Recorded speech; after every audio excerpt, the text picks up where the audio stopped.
ഈ ശരീരമുണ്ടെങ്കിലല്ലേ അല്ലാഹുവിന് ശുക്ർ ചെയ്യാൻ പറ്റൂ. ഖദ് അഫ്ലഹ മൻ സക്കാഹാ. അതുകൊണ്ട് നഫ്സിനെ, നിങ്ങളുടെ ശരീരത്തെ, നിങ്ങളുടെ റൂഹിനെ നിങ്ങൾ തസ്കിയത്ത് ചെയ്തെടുക്കിൻ, പരിപോഷിപ്പിച്ചെടുക്കിൻ, അള്ളാഹുവിന്റെ മുമ്പിലേക്ക് കൊണ്ടുവരിൻ. എന്റെ റബ്ബിന് ഇഷ്ടമാണോ ഇഷ്ടമല്ലയോ എന്ന് ചിന്തിക്കിൻ. അള്ളാഹുവിന് ഇഷ്ടമുള്ളത് എനിക്ക് മതി, ഇഷ്ടമില്ലാത്തത് എനിക്ക് വേണ്ട. വമാ യുഗ്നി അൻഹു മാലുഹു ഇദാ തറദ്ദാ. നരകത്തിലേക്ക് മനുഷ്യൻ ആപ്പതിച്ചു വീഴുകയാണെങ്കിൽ എന്തവനെ രക്ഷപ്പെടുത്താൻ വരും? ആരവനെ രക്ഷപ്പെടുത്താൻ വരും? റസൂലുള്ളാഹി സ്വല്ലല്ലാഹു അലൈഹി വസല്ലം വമാ യുഗ്നി അൻഹു മാലുഹു ഇദാ തറദ്ദാ. സമ്പാദ്യം ജീവിക്കുന്നത് അതിനെന്ന പോലെ, ആകെ ജീവിക്കുന്നത് കച്ചവടത്തിന്, ആകെ ജീവിക്കുന്നത് വീടുണ്ടാക്കാൻ, ആകെ ജീവിക്കുന്നത് മക്കളെ കെട്ടിക്കാൻ. ഈ സമ്പാദ്യങ്ങളൊക്കെ നാളെ നരകത്തിലേക്കാണ് പോകുന്നതെങ്കിൽ എന്തുപകാരം?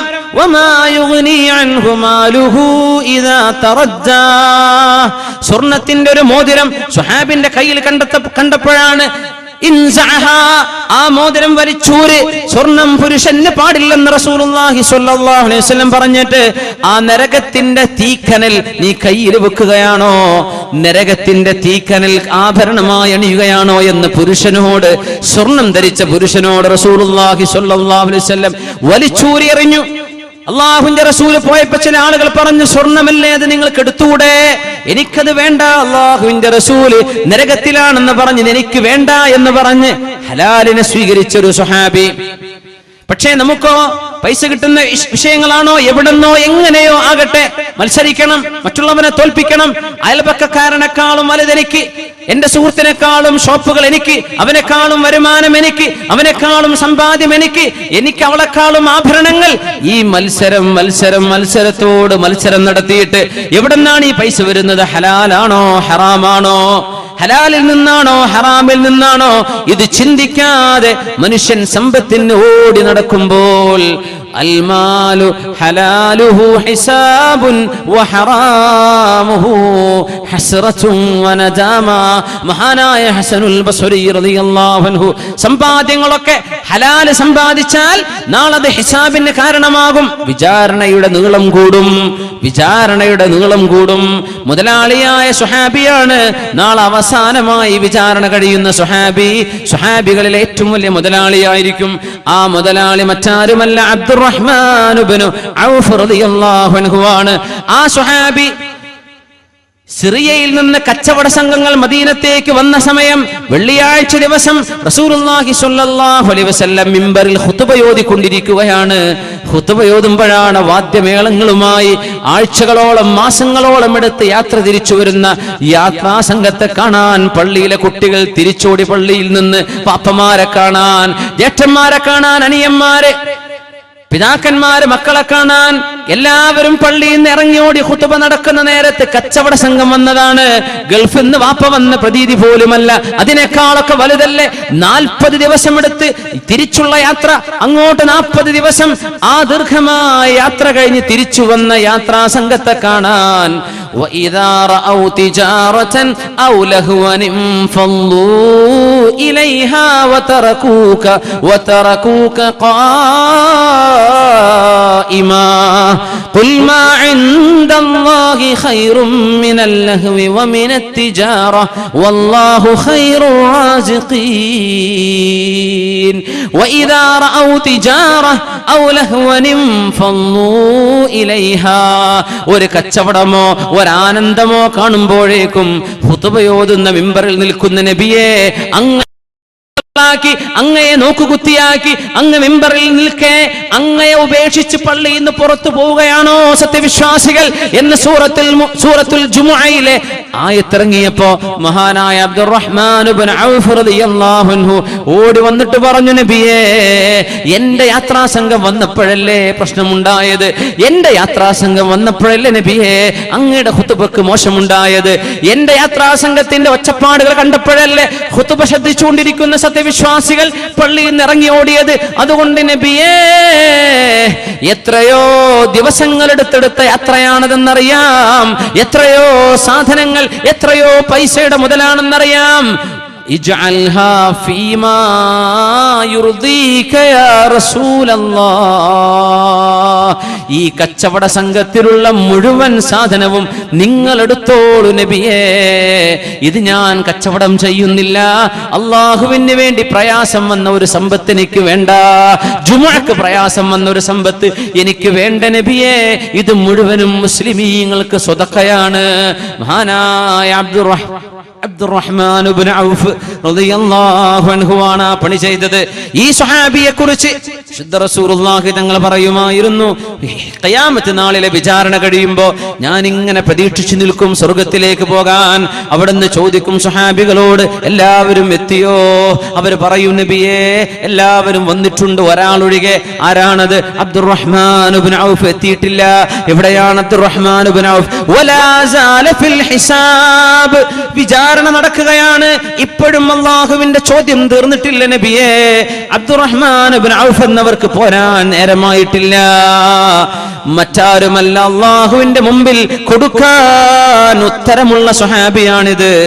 10ഓളം സ്വഹാബിമാർ സ്വർഗത്തിലാണെന്ന് പറഞ്ഞിട്ടില്ലേ നബി തങ്ങൾ? അൽ അശറത്തുൽ മുബശ്ശരീൻ, ആ 10 പേരിൽപ്പെട്ട ഒരാളാണ് മഹാനായ അബ്ദുറഹ്മാൻ ഇബ്നു ഔഫ് റളിയല്ലാഹു അൻഹു.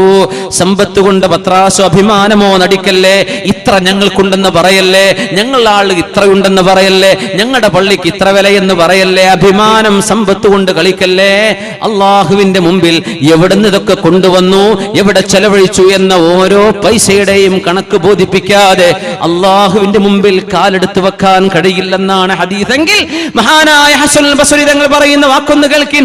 ഹലാലുഹു ഹിസാബുൻ, ഹലാലിലൂടെ സമ്പാദിച്ചതാണെങ്കിൽ തന്നെയും നാളെ വിചാരണയുണ്ട്. വഹറാമുഹു ഹസ്റത്തും വനദാമ, ഹറാമിലാണ് സമ്പാദിച്ചതെങ്കിൽ നാളെ സങ്കടത്തിന് കാരണമാകും. അതുകൊണ്ട് ഉമ്മമാരെ, നിങ്ങൾ കുറിവെക്കുന്നുണ്ടോ ഇല്ലയോ എന്ന് അറിയാൻ പറ്റുന്നില്ല. പക്ഷേ നാടുകളിലൊക്കെ കാണാറുണ്ട്, പോസ്റ്റുകാരന്റെ കുറി, പോസ്റ്റ് ഓഫീസുകാരുടെ കുറി, 20,000 അടച്ചോളൂ, കിട്ടുമ്പോൾ 40,000, അല്ലേ 50,000 അടച്ചോളൂ, 5 വർഷം കഴിഞ്ഞ് കിട്ടുമ്പോൾ 1.5 ലക്ഷം. ഹറാമാണ്, പലിശയാണത്. പലിശ നിങ്ങൾ സ്വീകരിക്കല്ലേ, നിങ്ങൾക്ക് ഹറാമാണത്. നിങ്ങൾ അടച്ചുവെച്ച സംഖ്യ മാത്രം നിങ്ങൾക്ക് തിരിച്ചെടുക്കാം. ആ സംഖ്യയിൽ ഏറെ എത്ര നിങ്ങൾക്ക് ലഭിക്കുന്നുവോ അത് ലാഭമല്ല സഹോദരി, ലാഭമല്ല സഹോദര, നരകത്തിന്റെ കഷ്ണമാണ് നിങ്ങൾ എടുക്കുന്നത്. ഇന്ന സഅയകും ലശത്താ, അല്ലാഹുവിന് വേണ്ട എന്ന് പറയുമ്പോൾ ഉപേക്ഷിക്കാൻ നിങ്ങൾ ഒരുക്കമുണ്ടോ? ലൈഫ് ഇൻഷുറൻസുകാരെ, പോളിസി എടുപ്പിക്കുന്ന ആളുകാരെ, മുസ്ലിമീങ്ങളായ ആളുകൾക്ക് ലൈഫ് ഇൻഷുറൻസ് ചെയ്യുന്നത് ഹറാമല്ലയോ? വാഹനത്തിന് ഇൻഷൂർ പോലും ഉലമാ റുഖ്സ ചെയ്തതാണ്. അനിവാര്യമായതിന്റെ പേരിൽ, റോഡിൽ വാഹനം ഇറങ്ങാൻ നിർവാഹമില്ലാത്തതിന്റെ പേരിൽ റോഡിൽ ഇറങ്ങുന്ന വാഹനത്തിന് നിങ്ങൾക്ക് ഇൻഷൂർ ചെയ്യാമെന്നല്ലാതെ ലൈഫ് ഇൻഷുറൻസ് പോളിസികൾ എടുത്ത് മനുഷ്യന്മാരുടെ ജീവന് രക്ഷക്ക് പോളിസികളാണെന്ന് പറഞ്ഞ് പണമടക്കുകയും അതിന്റെ ഇത്ര മടങ്ങ് അപകടം സംഭവിച്ചാലോ മരണപ്പെട്ടാലോ തരാമെന്ന് പറയുന്ന പോളിസി ഏർപ്പാടുകൾ ഹറാമാണ്. സത്യവിശ്വാസികളെ, വിശ്വാസികളെ, എടുത്തു പോയിട്ടുണ്ടെങ്കിൽ അടച്ച സംഖ്യ നിങ്ങൾ എടുത്തത് നിങ്ങളുടേതാണ്. അതിന്റെ ഏറെയുടെ വരുമാനമോ ഏറെ അവർ തരാൻ പോകുന്നതോ എനിക്ക് വേണ്ടെന്ന് പറഞ്ഞ് അള്ളാഹുവിന് വേണ്ടി ഉപേക്ഷിച്ചോളൂ. നമ്മുടെ വീടുകൾ ഉണ്ടാക്കുന്ന, നമ്മുടെ വീടുകളുടെ ചുമരുകൾ ഹറാമുകൾ എന്ന് പൊന്തുന്ന ചുമരുകളാണെങ്കിൽ എങ്ങനെയാണ് ആ വീടുകളിൽ അച്ചടക്കമുള്ള മക്കൾ ഉണ്ടാവുക? 5 സെന്റ് ഭൂമി വാങ്ങുമ്പോഴേക്കും അത് ബാങ്കുകാരന് പോയി പണയപ്പെടുത്തി ബാങ്കിൽ നിന്ന് പലിശക്ക് ലോൺ എടുത്ത് തുടങ്ങുന്ന വീടിന്റെ ഉള്ളിൽ അള്ളാഹുവിന്റെ വെളിച്ചം വരുമോ സഹോദര? അള്ളാഹുവിന്റെ വെളിച്ചം വരുമോ സഹോദരി? ലോൺ എടുത്തിട്ട് പലിശക്കാണ് വീടുണ്ടാക്കുന്നതെങ്കിൽ ആ വീടിന്റെ ചുമരും അതിന്റെ പെയിന്റിങ്ങും അവിടെ നിങ്ങൾ വെച്ച വാഷ് ബേസിനും നിങ്ങളുടെ കട്ടിലും നിങ്ങളുടെ അലങ്കാരങ്ങളും അലമാരകളും ഹറാമിന്റെ പലിശയുടെ പൈസ കൊണ്ടാണ് വാങ്ങിച്ചതെങ്കിൽ അവിടെ കാരുണ്യത്തിന്റെ മലക്കുകൾ വരുമോ സഹോദര? അവിടെ എങ്ങനെയാണ് റഹ്മത്തുണ്ടാവുക? അവിടെ എങ്ങനെയാണ് റബ്ബിന്റെ കാരുണ്യം വരിക? ആരോട് മത്സരിക്കാനായി ലോൺ എടുത്തത്? 2 കൊല്ലം കൊണ്ട് വീട് പൂർത്തിയാക്കണമെന്നും 5 കൊല്ലത്തിനുള്ളിൽ നാട്ടുകാരെ ഞെട്ടിക്കണമെന്നും ആര് പറഞ്ഞു നിന്നോട് ഇത് ചെയ്യാൻ?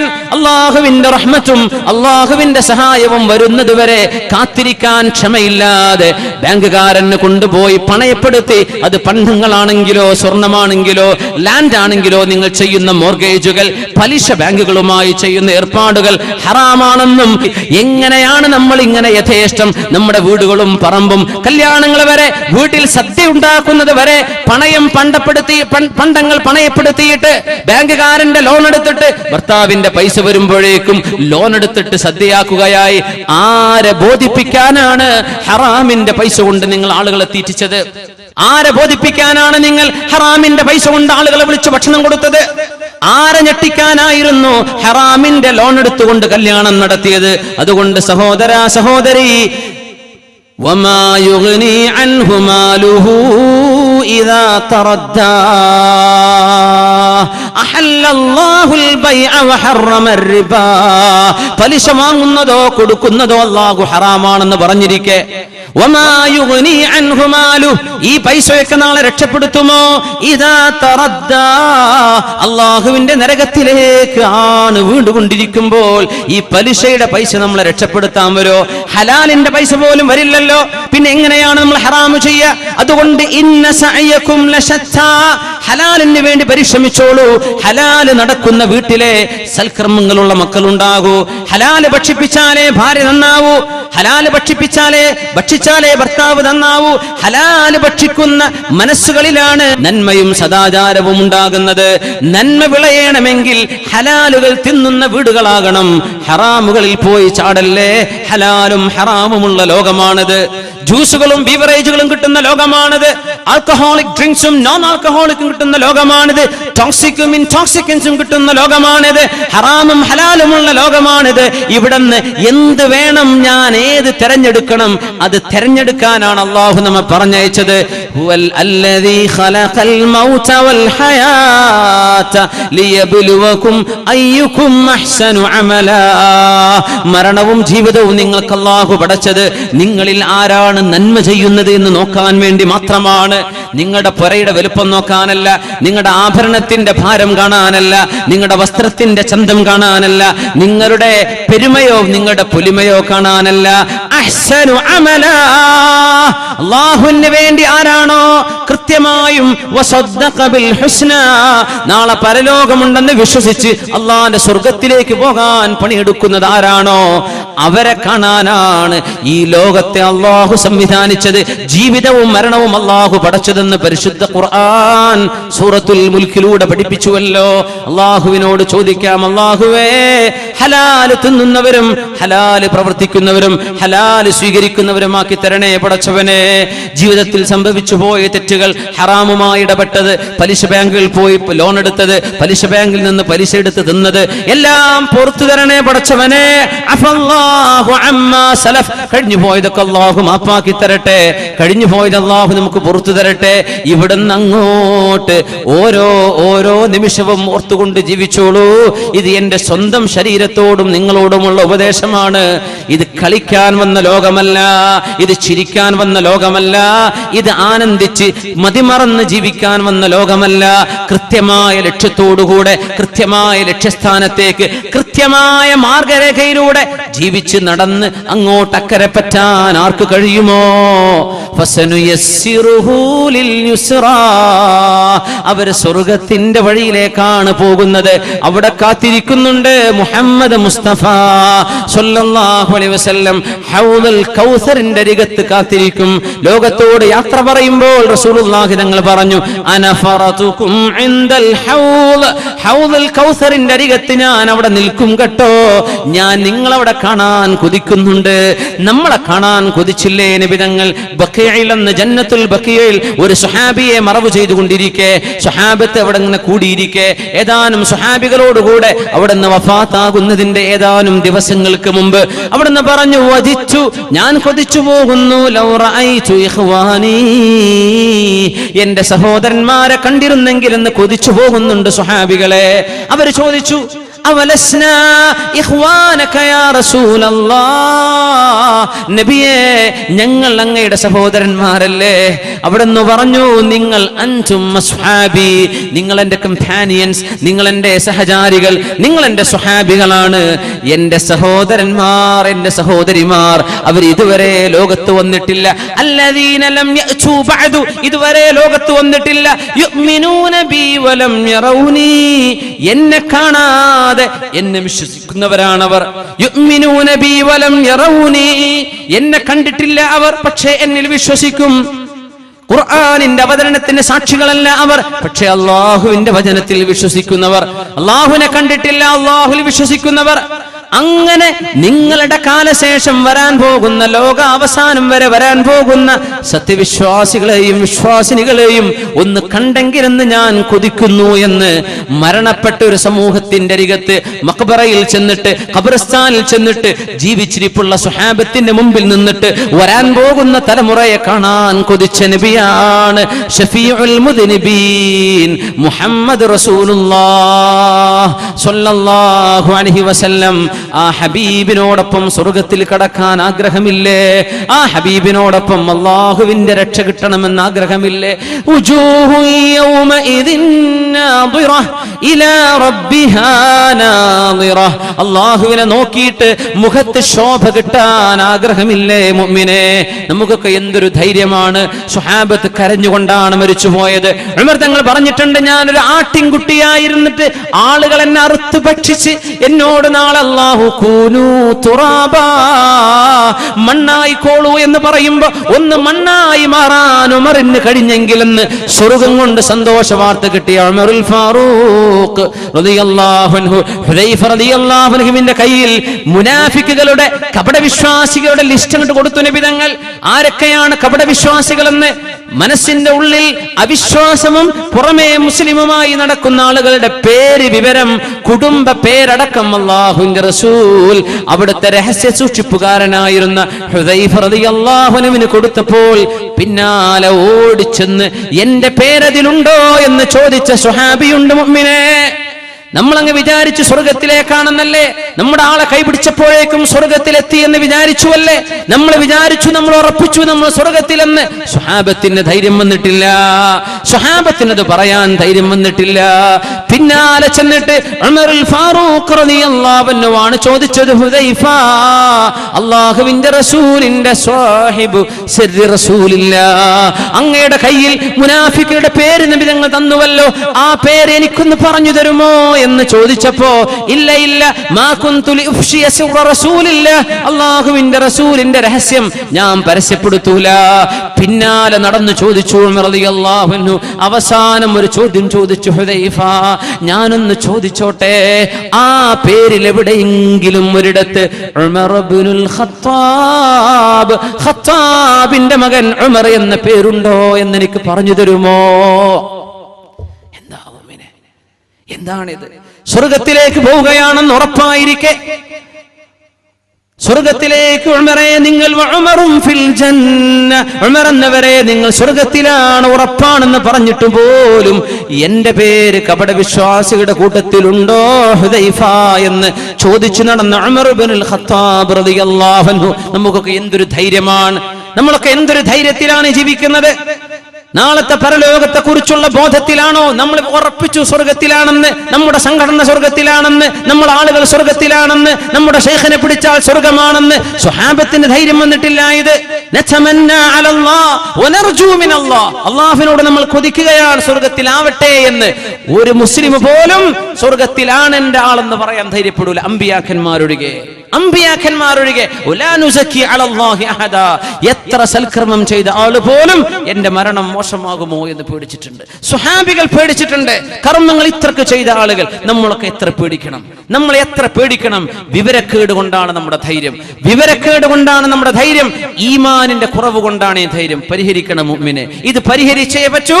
അല്ലാഹുവിന്റെ മുമ്പിലേക്ക് വിനയത്തോടുകൂടെ നടന്നു വരിൻ, വിനയത്തോടുകൂടെ നടന്നു വരിൻ. ഇദാ തഖറബ ഇലയ്യ അബ്ദി ശിബ്റൻ തഖറബതു ഇലൈഹി ബാഅ, ഒരൽപ്പം ഒരു ചാണിന്റെ അടുത്തേക്ക് വന്ന ഒരു മുഴം ഞാൻ അങ്ങോട്ട് അടുക്കുമെന്ന് അല്ലാഹു ജല്ല ജലാലു. നിങ്ങൾ നടന്നു വന്നാൽ ഞാൻ നിങ്ങളുടെ അടുത്തേക്ക് ഓടി വരാമെന്ന് അല്ലാഹു ജല്ല ജലാലു. എല്ലാ രാവിലും പകലിലും അവന്റെ റഹ്മത്തിന്റെ മലക്കുകൾ ഇറക്കിക്കൊണ്ടിരിക്കുകയാണ്. യൻസിലു റബ്ബുനാ തബാറക വ തആല ഇല സമാഇ ദുനിയ, അല്ലാഹുവിന്റെ റഹ്മത്തിന്റെ മലക്കുകൾ ഇറങ്ങുമെന്നല്ലേ അതിന്റെ അർത്ഥം. അല്ലാഹു രാവിലും പകലിലും ചോദിക്കുക, നിങ്ങൾ മടങ്ങുന്നുണ്ടോ? ഞാൻ സ്വീകരിക്കാം. പശ്ചാത്തപിക്കുന്നുണ്ടോ? ഞാൻ തൗബ സ്വീകരിക്കാൻ ഒരുക്കമാണ്. പാപമോചനം മോചനം ചോദിക്കുന്നുണ്ടോ? ഞാൻ പുറത്തു തരാം. തെറ്റുകൾ തിരുത്തണമെന്ന് അവസരം തോന്നുന്നുണ്ടോ? ഞാൻ അവസരം തരാം. അള്ളാഹു ഇങ്ങനെ ചോദിച്ചിട്ട് പോലും അള്ളാഹുവിന്റെ മുമ്പിലേക്ക് തിരിഞ്ഞു നടക്കാൻ നമുക്ക് സാധിക്കണം. മുഅ്മിനെ, ആ മനസ്സിന് വേണ്ടി ചോദിക്കിൻ. അള്ളാഹുവിനോട് ആ മനസ്സ് തരാൻ വേണ്ടി ചോദിക്കിൻ. ആ മനസ്സ് ചോദിക്കിൻ. റബ്ബിന് ശുക്റുള്ളവരായി, നന്ദിയുള്ളവരായി ജീവിച്ചു മരിക്കാൻ അള്ളാഹു നമ്മെ സഹായിക്കുമാറാകട്ടെ. ബിസ്മില്ലാഹിർ റഹ്മാനിർ റഹീം. വല്ലൈലി ഇദാ യഗ്ശാ വന്നഹാരി ഇദാ തജല്ലാ വമാ ഖലഖൽ ദകറ വൽ ഉൻസാ ഇന്ന സഅയകും ലശത്താ ഫഅമ്മാ മൻ അഅതാ വത്തഖാ വസദ്ദഖ ബിൽ ഹുസ്നാ ഫസനുയസ്സിറുഹു ലിൽ യുസ്റാ വഅമ്മാ മൻ ബഖില വസ്തഗ്നാ വകذب بالحسنى فسنيسره للعسرى وما يغني عنه ماله إذا تردى إن علينا للهدى وإن لنا للآخرة والأولى. ഈ ലോകവും പരലോകവും അല്ലാഹുവിനെ നമ്മളാണ് ഹിദായത്തിന്റെ ഉറവിടം. അല്ലാഹു പറയുന്നു, യാ റബ്ബനാ അല്ലാഹുമ്മ ഹ്ദി ഖുലൂബനാ അല്ലാഹുമ്മ ഹ്ദി ഖുലൂബനാ അല്ലാഹുമ്മ അൽഹിംനാ മറാഷിദ ഉമൂരിനാ. അല്ലാഹുവേ ഞങ്ങൾക്ക് നന്മ തരയണമേ, ഹിദായത്ത് തരയണമേ പടച്ചവനെ. മഹാനായ സ്വഹാബിയോട് റസൂലുള്ളാഹി സ്വല്ലല്ലാഹു അലൈഹി വസല്ലം ഇന്നി ഉഹിബ്ബുക യാ മുആദ്, മുആദേ എനിക്ക് നിങ്ങളോട് ഇഷ്ടമാണ്. മുആദ് എനിക്ക് നിങ്ങളോട് സ്നേഹമാണ്. മുഅ്മിനിനെ സ്നേഹിക്കുന്നുണ്ട്, മുഅ്മിനത്തിനെ സ്നേഹിക്കുന്നുണ്ട്. മുഅ്മിനിനോട് സ്നേഹം തോന്നിയപ്പോ അല്ലാഹുവിന്റെ റസൂൽ പറഞ്ഞു, മുആദേ ഇന്നി ഉഹിബ്ബുക യാ മുആദ്, എനിക്ക് നിങ്ങളോട് സ്നേഹമുണ്ട് മുആദ്. അതുകൊണ്ട് ഞാൻ നിങ്ങൾക്കൊരു കാര്യം പഠിപ്പിച്ചു തരാം.